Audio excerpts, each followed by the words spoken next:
கர்த்தர் மகிழ்ந்ததாக இன்றைய வசனம் சங்கீதம் 23:6 என் ஜீவன் நாளெல்லாம் நன்மையும் கிருபையும் என்னை தொடரும். நான் கர்த்தருடைய வீட்டிலே நீடித்த நாட்கள் நிலைத்திருப்பேன்.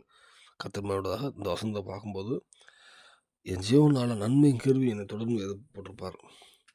நம்ம அந்த உலகத்தில் வாழ்ந்த நாட்களில் நம்ம கர்த்தருடைய சமூகத்தை நாடி அவருக்கு பிரியமானதே நம்ம செஞ்சுட்டு இந்த உலகத்தை வாழ பிரயாசப்பட்டு வாழ்வோமானால் இந்த உலக ரீதியாக எல்லா தேவைகள் நன்மையும் எல்லாமே ஜீவன் நன்மை எல்லாமே எல்லாமே நம்ம பின்மாக கற்றுக் கொடுப்பார். நீ எங்கே போனாலும் நன்மை உங்களுக்கு தேடி வரும்.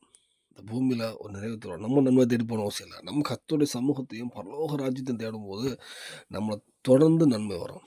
என் ஜீவனால நன்மையும் கிருபையும் தொடர்புன்னு சொல்லுது. நீ எங்கே போனாலும் உங்களை தொடர்ந்து நன்மையும் கிருபையும் வரும். நம்ம செய்ய வேண்டியது அந்த நன்மையும் கிருபை தேடி போக வேண்டாம். நம்ம தேவனுடைய ராஜ்யத்துக்கு காரியத்தையும் நம்ம தேடி போகும்போது நம்ம தேவராஜ்யம் தேடி போகும்போது நம்மளை தேடி நன்மையும் கிருபையும் வரும். அர்ப்பணிப்போம். இந்த பூமியில் எல்லாவற்றையும் நன்மையும் கிருபையாகவும் வாழ்ந்து சாட்சியுள்ள வாழ்க்கை தேவன் தருவார். பரலோகத்துக்கு ஆயத்தப்படுத்துவார். அர்ப்பணிப்போம். தேவனுக்கு விஷயம் ஆமென்.